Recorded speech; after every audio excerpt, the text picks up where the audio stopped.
L'affaire du cacao, la team, nous n'avons pas parlé de cette histoire. Et pourtant, le premier ministre, le porte-parole, je vais dire, le porte-parole du gouvernement d'Alassane Draman Ouattara a parlé de ce problème et dont nous devons clairement donner notre avis sur ce problème. Le problème du cacao, les prix sont en train de flamber.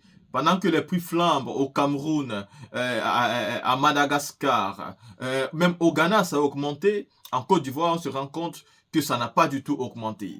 Et le porte-parole nous a délivré un message c'est-à-dire qui n'est pas clair. La team, pour ceux qui n'ont pas écouté ce que le porte-parole dit, écoutez ici, je vais vous lire ce que dit le porte-parole du gouvernement ivoirien concernant le cacao.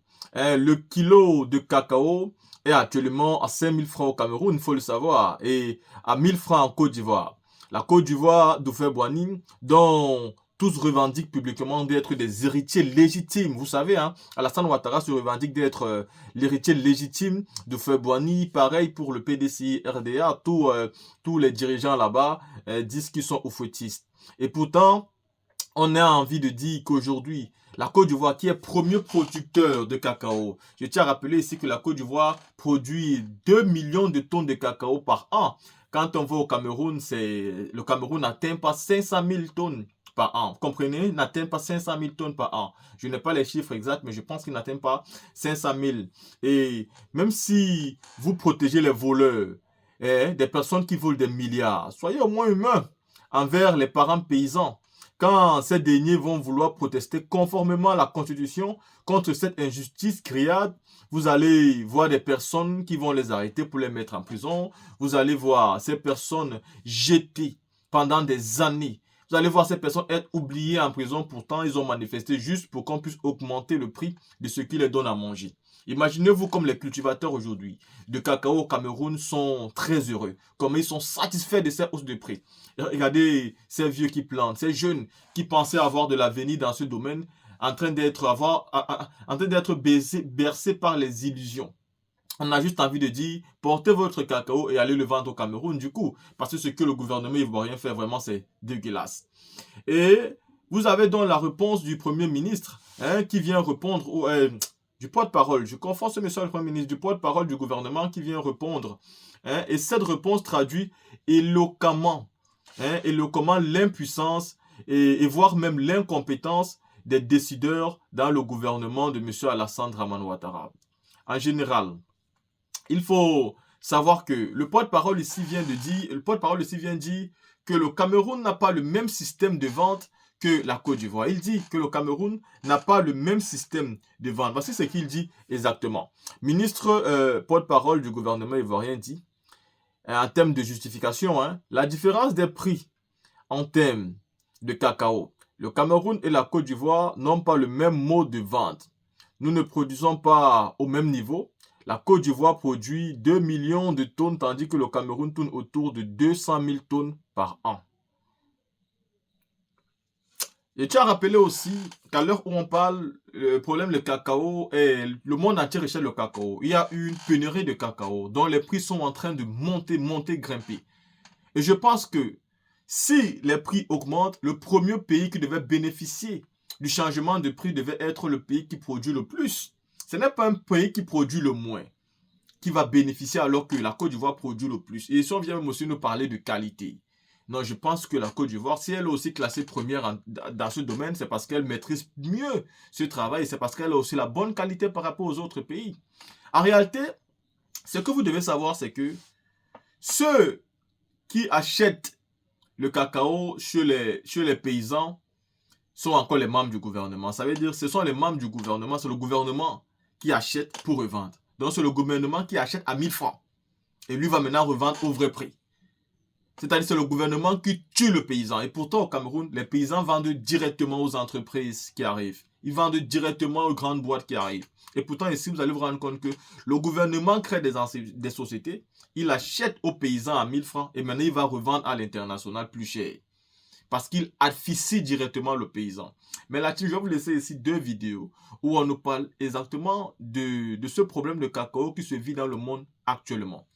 Une vidéo sur une chaîne française et une autre vidéo sur Live TV. La team, écoutons ici ensemble.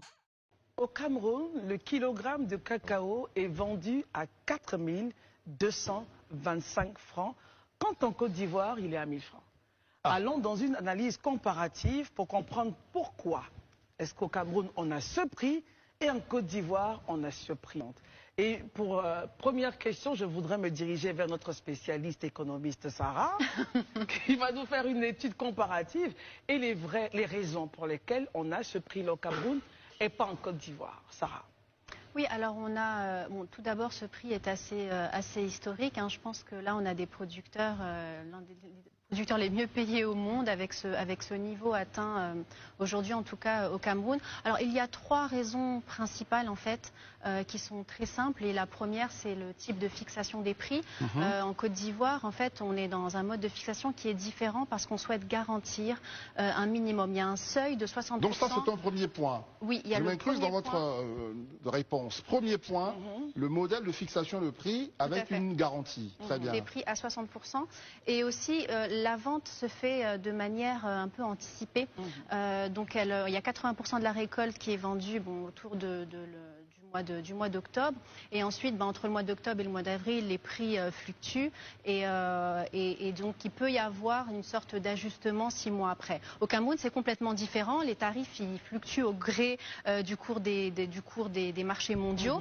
Et surtout, on peut vendre pendant toute l'année.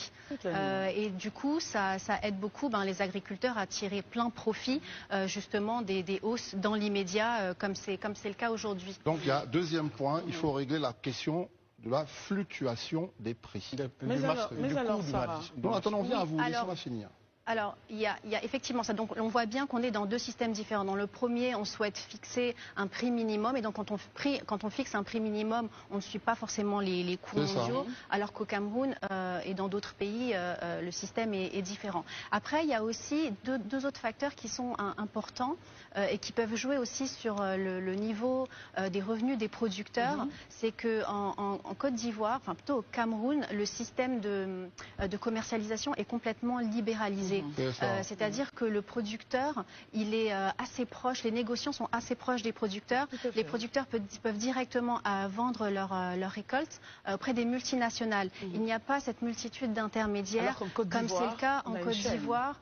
Et ça aide justement, comme il y a plusieurs acteurs commerciaux, il y a une espèce de jeu de la concurrence qui se met en place et qui pousse du coup les prix vers le haut pour les producteurs. En Côte d'Ivoire, on est dans un système où il y a beaucoup plus d'intermédiaires. Il y a les pisteurs, il y a les traders, il y a les coopératives, les groupes de coopératives. Ce qui fait que le producteur, à la fin, il est très loin de la multinationale qui est censée acheter le produit fini. Et donc, pour négocier, il y a tous ces intermédiaires prennent leur marge. Et donc, ça a un impact assez négatif. Et le troisième et dernier point, je dirais que c'est la qualité, dans le sens où au Cameroun, on donne une prime sur la qualité. Avec les centres d'excellence. Tout à fait, ce qui fait qu'il y a un incitatif pour produire mieux. Et ça, forcément, la qualité est toujours mieux rémunérée. Et maintenant, la difficulté, j'ai envie de dire, qui va se présenter auprès de tous les producteurs. Vous finissez là-dessus. Oui, c'est que... Alors, il faut savoir qu'en Côte d'Ivoire, 70% des exportations vont vers l'Europe et en Europe, il y a des nouvelles normes qui vont s'appliquer et on demande, si vous voulez, à ce que le cacao soit durable, qu'il y ait un système de traçabilité, etc. Et ça, c'est un coût supplémentaire qui sera à la charge du producteur. Donc, à l'époque, pour pallier un petit peu à ce problème, et c'est le dernier point, le gouvernement voulait mettre en place le DRD, le différentiel de revenus décent, pour pouvoir justement rémunérer les producteurs avec une prime supplémentaire. Je pense qu'elle était à $400 la tonne. Et c'était, si vous voulez, un moyen pour compenser ces pertes au niveau des producteurs et pour que le revenu soit plus décent au niveau des producteurs. Donc c'était quelque chose qui avait été acté grâce aussi au Ghana, parce que le Ghana avec le COCOBOD et le CCC en Côte d'Ivoire, tous les deux unis, c'est 60% de la production mondiale. Donc ils avaient un poids. Donc ils ont négocié ça. C'était en 2018, 2019. Malheureusement, après, il y a eu le Covid. Et cette prime n'a jamais vraiment été perçue.